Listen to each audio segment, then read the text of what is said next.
이 시간에는 사도행전 21장 9절부터 13절 말씀까지 읽었습니다. 오늘은 사도행전 138번째 시간으로 부제목은 말씀의 적용을 잘합시다입니다. 말씀의 적용을 잘합시다. 자, 우리는 젊은 시절에 빌립 집사님이 기독교 역사상 최초로 집사로 선출되어서 주님의 손에 이끌려가지고 사도행전 8장에서 맹활약을 펼치는 걸 우리가 앞에서 살펴봤습니다. 그런데 빌립 집사님이 맹활약을 펼칠 때 바울은 뭐 했습니까? 교회를 짓밟는 폭도였습니다. 그런데 이제 우리가 사도행전 21장을 살펴보니까 세월이 흘러서 빌립이 주님의 이끄심에 자기를 맡기고 결박과 환난이 예루살렘에서 기다리고 있다는 걸 알면서도 예루살렘으로 가겠다고 하는 바울을 눈물로 만류하다가 바울한테 질타를 당해요. 자, 지금 이걸 보면은 바울과 빌립 집사님의 신앙의 수준이, 믿음의 수준이 역전된 거예요. 이런 역전이 어떻게 가능할 수 있었을까? 사도행전은 기독교 역사상 최초로 선출된 7명의 집사님 가운데 한 분인 이 빌립 집사님의 내용을 쭉 기록하죠. 자, 이 당시에 어땠습니까? 이 유대인들은 사마리아 사람들을 어떻게 생각했냐면 이방인과 피가 섞인 아주 짐승보다 못한 그런 존재로 여겼어요. 그런데 여러분 잘 아시다시피 사도행전 1장 8절에서 예수님께서 뭐라고 유언을 남기십니까? 예루살렘과 온 유대와 사마리아와 땅끝까지 이르러 내 증인이 되라 그랬잖아요. 자, 이 지상 명령을 예수님의 제자들, 사도들이 받았어요. 그런데 짐승보다 못하게 생각되는 이 사마리아 사람들에게는 사도들이요, 복음을 전할 생각을 하질 못했어요. 자, 그런데 그런 사마리아 사람들을 직접 찾아가서 최초로 복음을 전한 사람이 누구냐? 빌립 집사님입니다. 그래가지고 사마리아 성이 복음화돼가지고 빌립이 그 사마리아 성에 있는데 영적 지도자로 안정되게 살고 있는데 어느 날 주님께서 빌립 집사님에게 사마리아에서 70km쯤 떨어져 있는 유대 광야로 가래요. 사막으로 가래요. 그래가지고 어떻게 해요? 여러분, 보통 이런 데도 70km 가려면 힘든데 사막을 70km를 가요. 먼 길을 걸어가느라고 심신이 지쳤을 때 이 빌립에게 쉴 틈도 주지 않고 뭐라 그럽니까? 저기 가면은 저 에디오피아 여왕 간다게의 국고 맡은, 재정을 맡은 내시가 마차를 타고 가고 있다. 가서 만나라. 명령을 하잖아요. 자, 그러면 어때요? 사막을 70km를 오느라고 몸이 지쳤으니까 어슬렁 투덜거리면서 갈 법도 한데 이 빌립은 어떻습니까? 주님의 말씀이 떨어지기 무섭게 에디오피아 내시가 마차를 타고 가고 있는 곳을 향해서 달려갑니다. 그리고 그 내시와 마차를 같이 타고 가면서 복음을 전하죠. 이 내시가 이사야 53장을 읽고 있는데 성경을 읽기는 읽는데 이해를 못해요. 그러니까 빌립 집사님이 그 내용을 풀어주죠. 자, 예수 그리스도의 복음을 이 사람이 듣고 나니까 어때요? 세례를 받고 싶은 거예요. 그래서 가다가 물 있는 곳에서 마차를 멈추고 세례를 베풀었습니다. 자, 보세요. 사도들도 못한 세 가지를 이 빌립 집사님이 했어요. 뭘 했냐? 최초로 사마리아에 복음을 전했어요. 최초로. 그 다음에 에디오피아 내시에게 복음을 전했으니까 최초로 이방인에게 복음을 전했어요. 뿐만 아니라 최초로 이방인에게 세례를 줬어요. 사도들도 못한 거예요. 그러니까 이 빌립은 예수님의 사도들도 넘볼 수 없는 2000년 기독교 전도 역사상 최초로 한 3개의 타이틀을 가지고 있는 대단한 집사님이에요. 자, 그런데 이렇게 빌립 집사님의 활약상을 기록하고 있는 사도행전 8장이 이렇게 마무리를 하고 있습니다. 8장 38절로 40절 보겠습니다. 시작. 이에 명하여 수레를 멈추고 빌립과 내시가 둘 다 물에 내려가 빌립이 세례를 베풀고 둘이 물에서 올라올세 주의 영이 빌립을 이끌어 간지라. 내시는 기쁘게 길을 가므로 그를 다시 보지 못하니라. 빌립은 아소도에 나타나 여러 성을 지나다니며 복음을 전하고 가이사랴에 이르니라. 자, 에디오피아의 내시에게 세례를 베푼 빌립을 주님께서 다시 이끌고 가셨어요.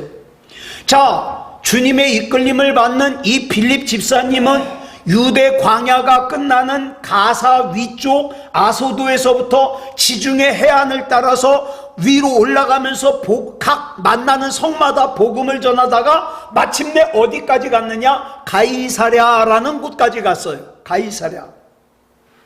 자, 젊었을 때 이 빌립 집사님은요, 한 번도 자기 편하고자 한 적이 없어요. 그저 주님께서 이끄시면 주님께서 이끄시는 대로 순종했어요. 자기 생각을 말하거나 주님께서 자기를 이끄시는 일에 대하여 이의를 제기한 적이 한 번도 없었습니다. 이렇게 젊은 시절의 빌립 집사님은 그저 자기를 이끄시는 주님의 손길에 철저하게 자기 자신을 맡기는 믿음의 사람이었어요. 그렇기 때문에 앞에서 말씀드린 바와 같이 기독교 2000년 전도 역사상 사도들도 가지고 있지 못한 3개의 타이틀을 가지고 있잖아요. 네. 자, 그런데 이 사도행전 8장에 등장했던 빌립 집사님이 드디어 21장에서 등장을 하는데 이 8장과 21장 사이에 시차가 얼마나 되느냐? 약 30년이 지났을 때예요. 젊은 시절 주님의 이끄심에 자기의 삶을 맡겼던 빌립 집사님이 어디에 자리를 잡았냐? 대도시인 가이사랴에 정착을 했습니다. 그래서 거기서 30년을 살았어요. 그리고 나서 아직 결혼하지 않은 4명의 딸과 함께 같이 살고 있었습니다. 여러분 한번 생각해 보세요. 빌립의 집이 만약에 좁았더라면, 자, 다 큰 아가씨인 빌립의 4딸과 빌립이 같이 살고 있는 집에 바울 일행이 또 인원수가 있잖아요. 바울이 일행과 함께 선뜻 거기에 숙소로 하려고 들어가겠어요? 집이 좁으면? 그런데 4명의 딸들과 함께 살고 있는 이 빌립의 집은요, 바울과 바울의 일행이 그저 주저하지 않고 들어갈 정도로 집이 넓어요. 그들뿐만 아니라 어디에요? 그 선지자 아가보까지 왔어요. 근데 그 많은 사람들을 다 먹여주고 재워줄 수 있는 넓은 집이에요. 자, 그러니까 우리가 여기서 뭘 알 수 있느냐? 이 당시 평균 수명으로 인생 말년에 접어든 빌립, 그 다음에 인생 말년에 접어든 바울, 잘 비교해보자 이 말이에요. 빌립은요, 지금 가이사랴에서 전도자로 불리고 있어요. 호칭은 전도자로 불리고 있지만 실제로는 어때요?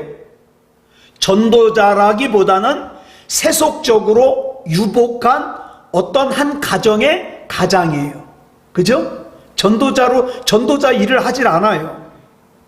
자, 근데 그런 빌립 앞에 선지자 아가보가 바울이 예루살렘에 가면 감옥에 갇히고 그 다음에 로마로 끌려갈 것을 예언했습니다.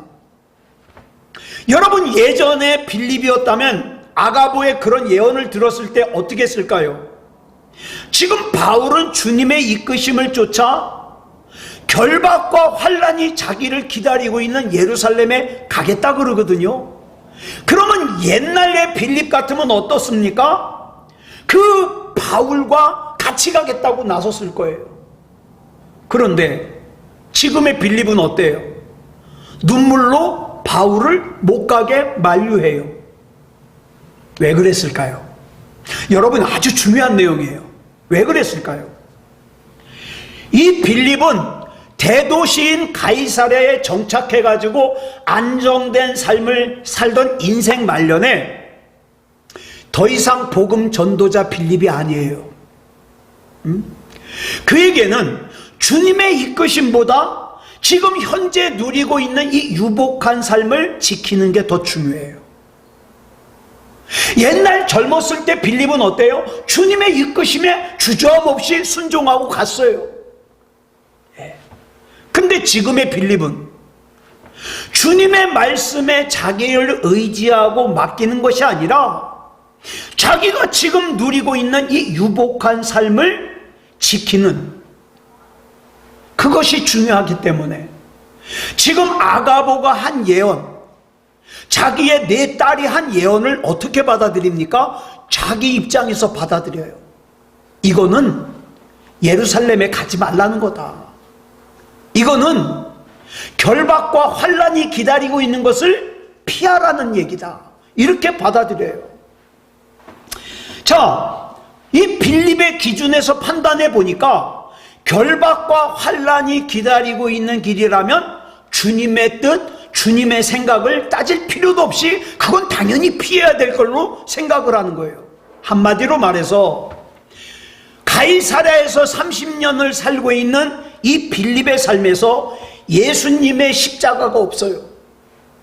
지금 호칭은 전도자로 불리고 있지만 그건 그저 입에서 말과 구호로만 존재할 뿐, 이 빌립에게는 이미 자기 희생, 자기 헌신을 전제로 하는 십자가의 삶은 이미 없어요.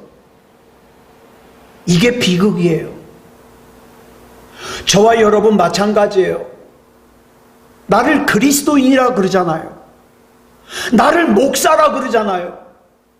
나를 장로라 그러잖아요. 나를 권사라 그러잖아요. 그런데 여기에서 나의 십자가가 없다면, 아, 나는 신앙생활하면서 불편한 거 싫어, 나 손해보는 거 싫어, 그러면 하나님이 주신 말씀을 다 어떻게 해석합니까? 어려움 피하는 걸로, 불편한 거 피하는 걸로. 예. 지금 빌립이 그런 사람이에요. 그러다 보니까 자기보다 훨씬 후배인 바울에게 질책을 당해요. 자기 집사로, 7명의 집사로 선출됐을 당시에는 폭도였던 그 바울에게 혼난다 이 말입니다. 근데요, 어찌 보면 이게 빌립을 향한 주님의 은혜예요. 만약에 이게 아니었다면, 바울에게 질책을 당하지 않았다면 빌립은요, 자기가 그렇게 사는 게 당연한 줄 알았을 거예요. 누구도 얘기 안 해주니까. 그러면 어떻게 해요? 질책을 안 받으면 믿음다운 믿음으로 돌이킬 수 있는 기회가 영원히 없는 거죠. 이 빌립 집사가 그 다음에 나중에 어떻게 됐는지는 성경에 기록하고 있질 않아서 알 수가 없지만, 다시 믿음다운 믿음을 회복하고 진짜 전도자다운 전도자로서의 삶을 회복했을 것으로 저는 생각하고 싶어요. 자, 빌립의 활약상을 전해주는 사도행전 8장 다음 장인 사도행전 9장에서 주님의 부르심을 받은 바울은 오늘 사도행전 21장에 이르기까지 다메섹으로 가던 길에 예수님을 만났던 이 바울이 지금 가이사랴에 있는 빌립 집사의 집에 이르기까지 어때요? 주님을 향한 초심을 그대로 간직하고 있어요. 죄인이었던 나를 구원해 주신 주님, 나는 이 주님의 복음을 전하는 것이라면 결박당한 게 뿐만 아니라 나는 내 생명도 아끼지 않을 겁니다. 초심을 가지고 있어요. 그렇기 때문에 빌립 집사의 집에서 이렇게 고백한 거예요. 줄친 것만 시작. 나는 주 예수의 이름을 위하여 결박당할 뿐 아니라 예루살렘에서 죽을 것도 각오하였노라. 죽을 것도. 저와 여러분의 신앙은 지금 어떻습니까? 빌립 집사처럼 지금의 내 삶, 편안하게 사는 거, 잘 사는 거, 아무 어려움 없이 사는 거, 이걸 지키기 위한 믿음의 삶입니까? 아니면 하나님께서 나에게 맡겨주신 사명을 감당하는 일이라면 내 자존심도 어려움도 감당하겠다는 그런 믿음입니까? 바울은요, 로마로 끌려가서 참수형을 당해서 순교할 때까지 자기를 이끄시는 주님의 손에 자기를 다 맡겼어요. 자, 본문 9절 보겠습니다. 시작. 그에게 딸 넷이 있으니 처녀로 예언하는 자라. 우리는 베드로나 요한에게 자녀가 몇이 있었는지 몰라요. 성경에 기록이 안 돼 있으니까. 그런데 본문은 이례적으로 빌립 집사에게 4명의 딸이 있다는 걸 밝혀주고 있어요. 여기서 우리말 처녀로 번역된 헬라어가 원문을 보면 단수형 파르테노스가 아니라 복수형이에요. 복수형. 파르테노이. 복수형. 이건 빌립의 딸 4명이 모두 예언의 은사를 받았다는 뜻이에요. 4명이 다. 에? 결혼하지 않은 처녀인데 4명이 다 예언의 은사를 받았어요. 자, 그러면 우리는 왜 선지자 아가보가 빌립 집사의 집에 왔는지 이유를 알 수 있어요. 클라우디우스 로마 황제 치하에서 대흉년이 일어날 걸 갖다가 예언해가지고 정확하게 맞춘 그 당시에 굉장히 유명했던 선지자 아가보가 빌립 집사의 집을 방문했어요. 바울을 만나러 온 게 아니에요. 이 선지자 아가보는 바울을요, 본문 이전에 한 번도 본 적이 없어요. 누굴 보러 왔냐? 예언의 은사를 가지고 있던 이 선지자 아가보는 역시 예언의 은사를 지니고 있는 빌립 집사의 4명의 딸들과 평소에 알고 지내던 사이예요. 그날도 선지자 아가보는 가이사랴를 방문한 길에 잘 알고 있는 빌립 집사의 4딸을 만나러 왔다가 그 집에 머물고 있는 바울을 만난 거예요. 그래서 이제 선지자 아가보는 우리가 앞에서 나눈 것처럼 바울의 허리띠를 가져오라고 하더니 자기의 수족을 갖다가 묶은 다음에 바울이 이 띠의 임자가 예루살렘에 가면 이렇게 결박을 당해가지고 로마군에게 넘겨질 거라고 예언을 했잖아요. 자, 본문 12절 볼까요? 시작. 우리가 그 말을 듣고 그곳 사람들과 더불어 바울에게 예루살렘으로 올라가지 말라 권하니. 여기서 말하는 우리는 사도행전을 기록한 누가를 포함한 바울 일행이에요. 우리는.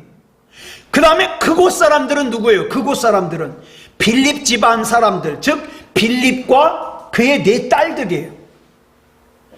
자, 지금 바울이, 잘 보세요. 바울이 예루살렘에 가면 결박과 환란이 기다리는 건 이미 확실해요, 이제. 예?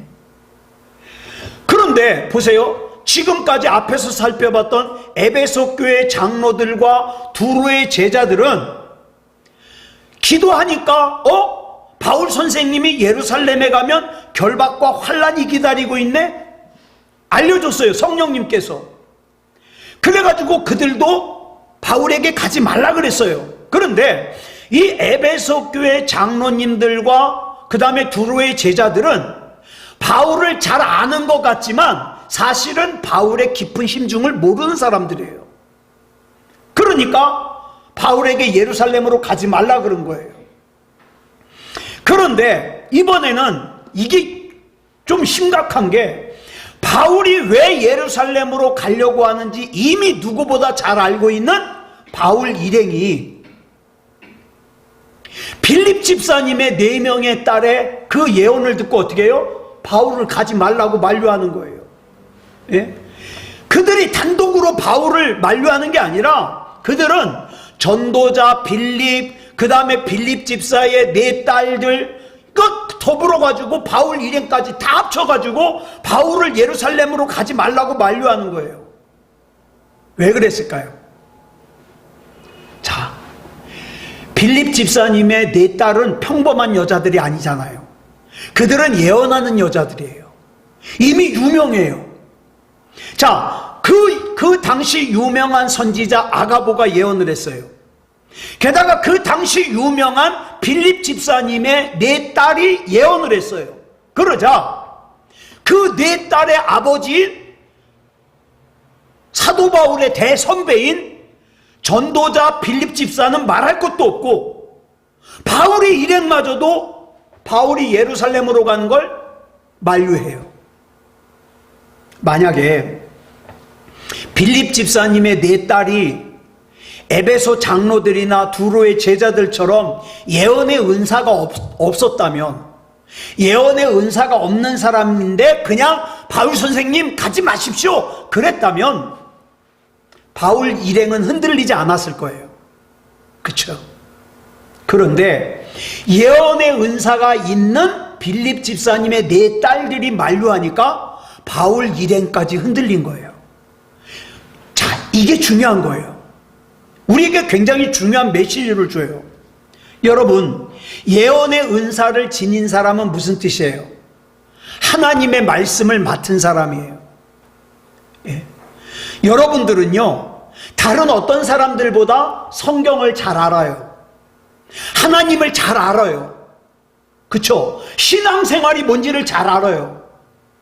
여러분, 그런 일이 있으면 안 되지만 주일날 우리 곽경희 권사님이 앞에서 알고 보니까 하나님이 없습니다 라고 말하는 것과 이창원 목사가 강단에서 여러분 죄송합니다, 제가 잘못 알았습니다, 알고 보니까 하나님이 없습니다 라고 말하는 것과 어떤 사람이 말하는 게 충격이 클까요? 당연히 제가 말하는 게 충격이 크죠. 예? 이걸 염두에 두고 들어보시라고요. 예? 주님의 말씀을 많이 알아요. 주님의 말씀에 대하여 해박한 지식을 가지고 있어요. 그럼에도 불구하고 내가 알고 있는 그 하나님의 말씀을 바르게 적용하지 못하면 결과적으로 나 자신은 말할 것도 없거니와 내 옆에 있는 사람들까지도 주님으로부터 멀어지게 하는 결과를 가져올 수 있다 이 말이에요. 저는 이게 무서워요. 저는 왜 설교를 준비하면서 확인하고 또 확인하는가? 제가 만약에 여기서 잘못 얘기를 하면은 전 나중에 하나님께 혼나거든요. 네. 전승에 의하면 이 당시 빌립 집사의 네 딸은요, 예언하는 것으로 굉장히 유명한 사람들이었어요. 예? 성경에까지 예언하는 처녀들로 소개할 정도니 뭐 예언의 은사를 가진 건 대단하죠. 명성이 자자하죠. 그러나 그들은 분명히 바울이 예루살렘에 가면 결박과 환란이 기다리고 있고 감옥에 갇힐 거라는 걸 알아요. 성령께서 알려주셨어요. 근데 문제는 성령께서 알려주신 이 말씀을 어떻게 적용해야 되는지를 몰랐어요. 이게 문제예요. 예? 그 잘못되게 적용하니까 바울 선생님 예루살렘에 가면 안 됩니다 이렇게 적용을 하니까 이 네 명의 처녀들의 아버지인 빌립 집사마저도 가지 말라 그러고, 심지어는 여기까지 바울과 함께 온 일행까지도 가지 말라 그러고, 차라리 이 네 명의 처녀가 예언의 은사가 없었더라면, 그쵸? 안타깝잖아요. 없었더라면. 주위 사람들마저 실족시키는 이런 잘못 저지르지 않았을 텐데. 바울은 눈물로 자기를 만류하는 빌립 집사와 그 네 딸 그리고 자기의 일행을 질책하죠. 그 내용이 본문 13절이에요. 같이 읽겠습니다. 시작. 여러분이 어찌하여 울어 내 마음을 상하게 하느냐? 나는 주 예수의 이름을 위하여 결박당할 뿐 아니라 예루살렘에서 죽을 것도 각오하였노라. 아멘. 여러분, 성령님께 똑같은 말씀을 들었어요. 바울은 예루살렘에 가면 결박과 환란이 기다리고 있어요. 감옥에 갇혔다가 로마로 끌려가서 거기서 죽어요. 똑같은 응답을 받았는데 반응이 달라요. 이 세상에서 편하게 사는 것이 목적인 사람들은 어떻습니까? 이거는 성령님께서 그거 피하라고 주신 거다, 피하라고 알려주신 거다, 이렇게 해석을 하잖아요. 근데 바울은 아니다, 하나님께서 이걸 나에게 알려주셔도 내가 끝까지 이 사명을 감당하고 완수할 거라는 걸 믿으시고 알려주신 거다, 이렇게 반응을 하잖아요. 여러분, 저와 여러분 앞에는 하나님의 말씀을 적용하는 길이 크게 두 가지가 있어요. 바울처럼 주님의 말씀을 이루기 위해서 자기의 삶을 던지는 적용을 하는 길을 가든가, 아니면 빌립 집사와 빌립의 네 딸처럼 말씀에 대하여 해박한 지식을 가졌지만 그 모든 해박한 성경 지식을 뭘로만 집중해요? 어떻게 하면 내가 편하게 살 것이냐, 어떻게 하면 내가 잘 살 것이냐, 어떻게 하면 내가 성공할 것이냐, 여기에만 집중하는 사람들이 있다 이 말이에요. 이 두 길 가운데 어떤 적용의 길을 선택하느냐에 따라 나도 살릴 수 있고 내 주변에 있는 사람들도 살릴 수 있고, 또 잘못하면 나도 신앙에 관하여 무너지고 내 옆에 있는 사람들도 무너뜨릴 수 있다 이 말이에요. 여러분들은 하나님의 말씀에 대하여 어떻게 적용하고 계십니까? 예? 여러분, 본문 13절에서 바울은 결박과 환란이 기다리고 있고 감옥에 갇히는 예루살렘을 바라보면서 어떻게 해요? 그걸 뛰어넘었어요. 뛰어넘었어. 분명히 성령님께서 가르쳐 준 것은 결박과 환란이 기다린다는 걸 가르쳐 줬는데, 바울은요 거기서 더 넘어갔어요. 나는 죽을 것까지 각오하고 있다. 뭘 위해서예요? 뭘 위해서? 돈 많이 벌기 위해서? 권력을 가지기 위해서? 사람들에게 박수를 받기 위해서? 아니요. 바울은요 뭘 위해서라 그러냐? 주 예수의 이름을 위하여. 예? 주 예수의 이름을 위하여 결박당할 뿐 아니라 난 예루살렘에서 죽을 것도 각오했다 이 말이에요. 예. 바울은요 무병장수하게 해달라고 기도한 거 아니에요.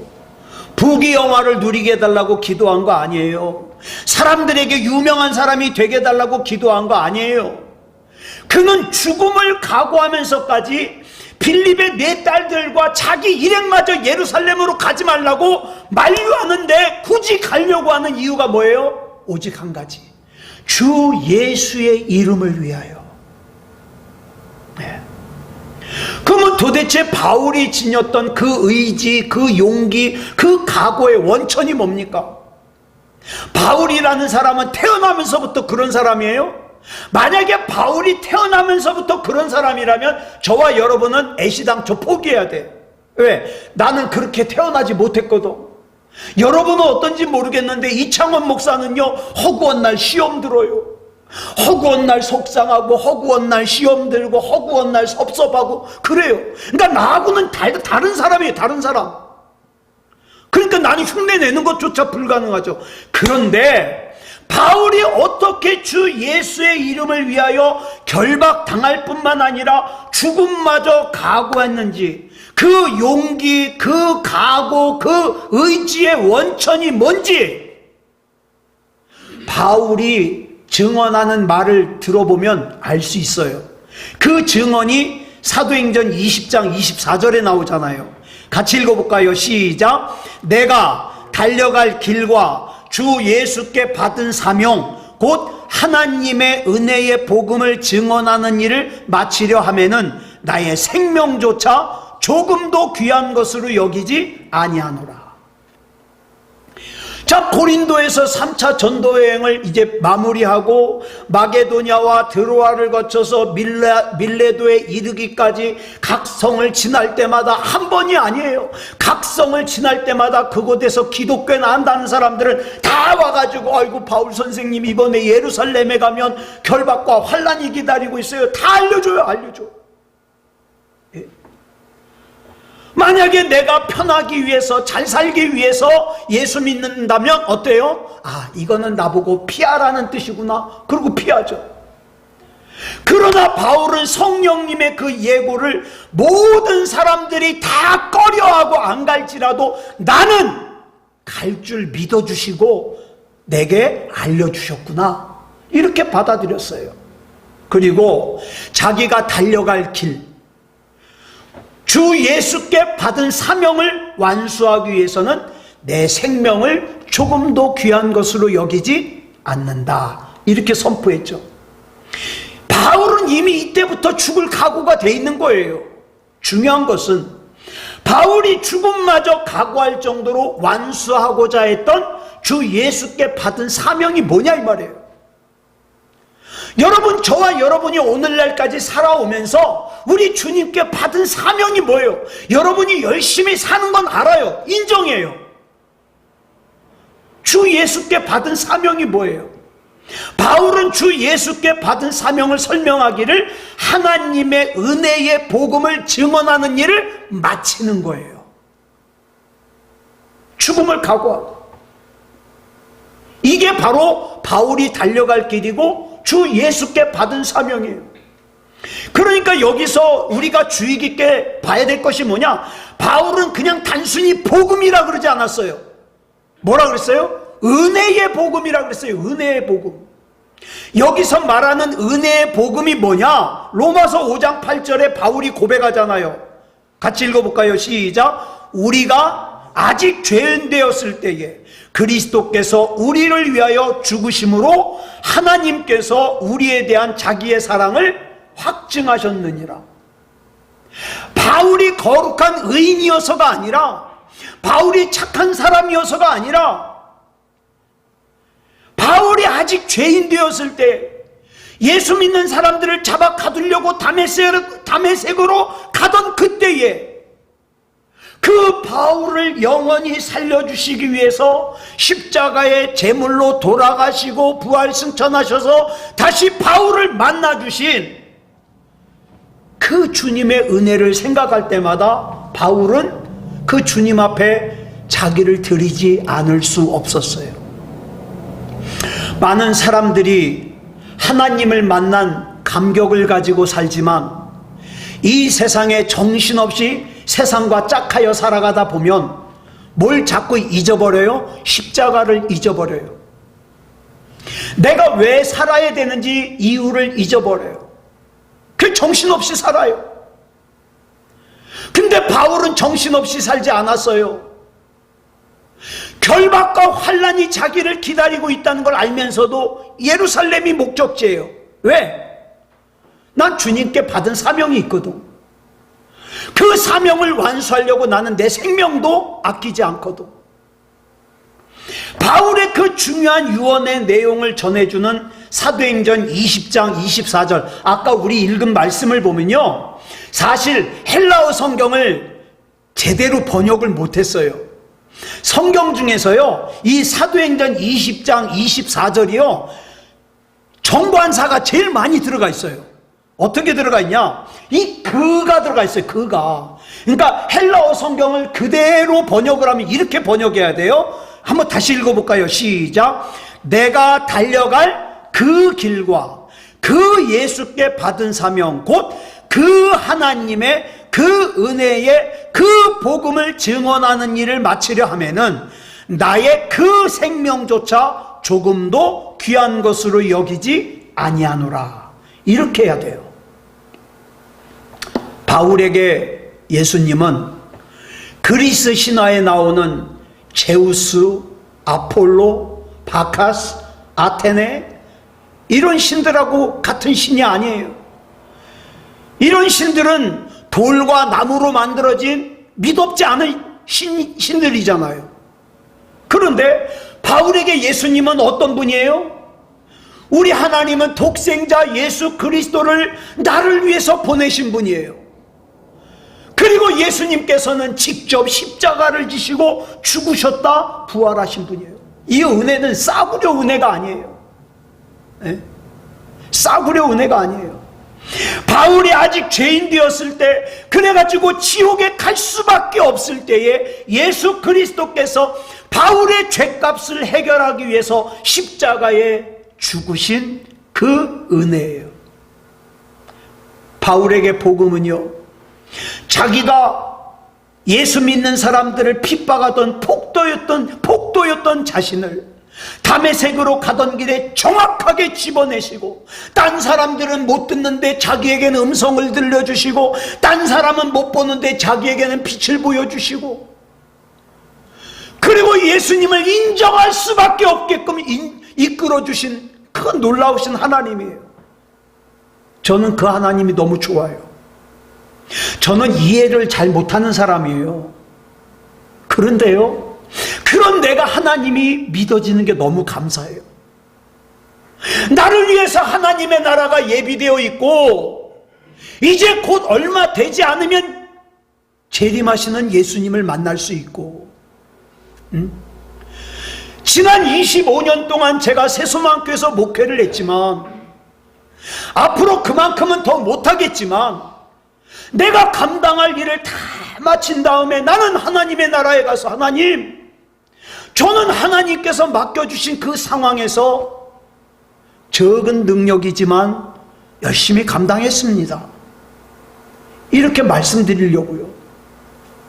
여러분, 바울의 사명은요, 세상의 것을 얻고 세상의 것을 누리기 위한 그런 사명이 아니에요.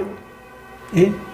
사망의 올무에서 죽어가는 내 이웃, 내 가족, 내 사랑하는 사람들을 하나님의 은혜의 복음으로 살려내는 것, 이게 사명이거든요. 이미 인생 말년에 접어든 바울이 앞으로 살아가야 할 길은 이 세상 노인들이 준비하는 그런 노후 준비가 아니에요.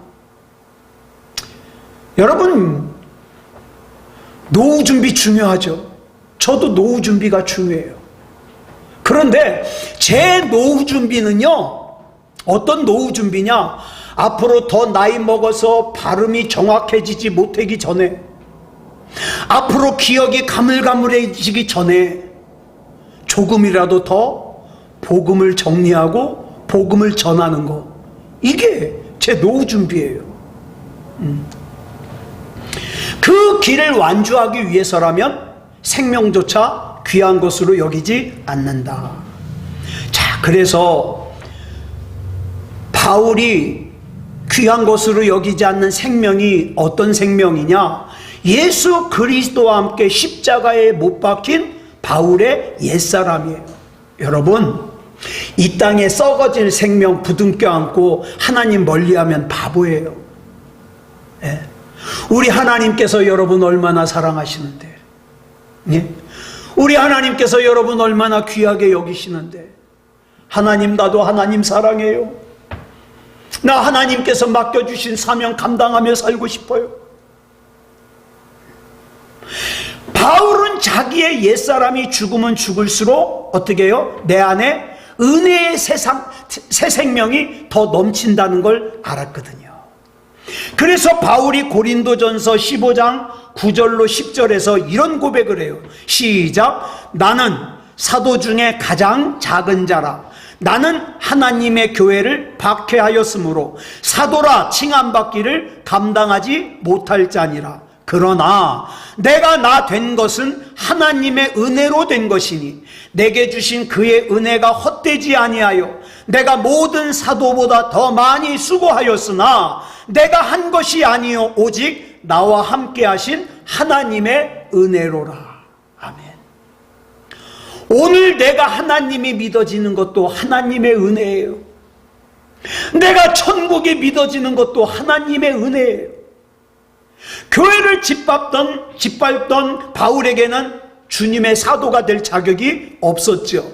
그런데도 그가 주님의 사도로 살 수 있었던 것은 전적으로 주님의 은혜예요. 주님의 은혜로 사도가 된 바울은 그 어떤 사도보다 주님을 위해서, 복음을 위해서 수고하고 헌신했어요. 근데 그마저도 바울의 공로일 수 없어요.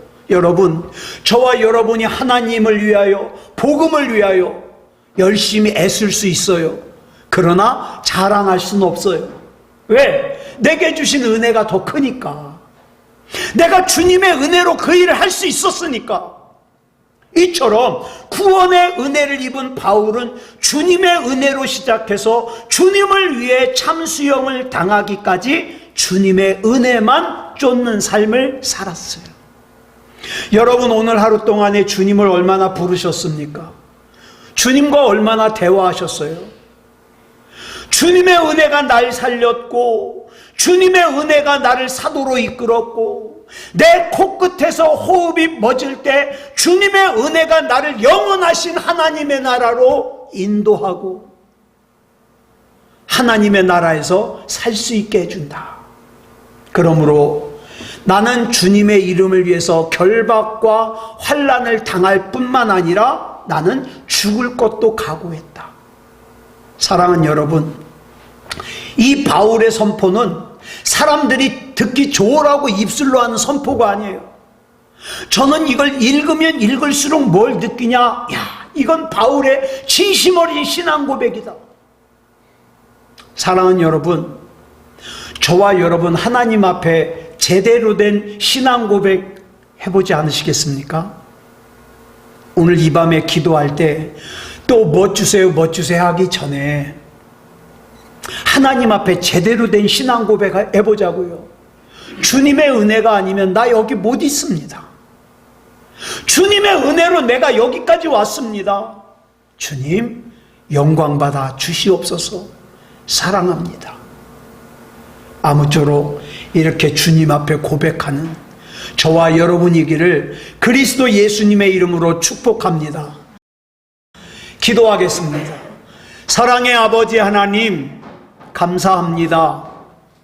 하나님의 은혜 가운데 여기까지 왔습니다. 앞으로의 삶도 믿음다운 믿음의 삶을 살기를 원합니다. 하나님께서 나를 사랑하셔서 수시로 나에게 하나님의 말씀을 주시는데, 하나님께서 주시는 그 말씀 제대로 적용할 수 있게 해주시옵소서. 올바르게 적용할 수 있게 해주시옵소서.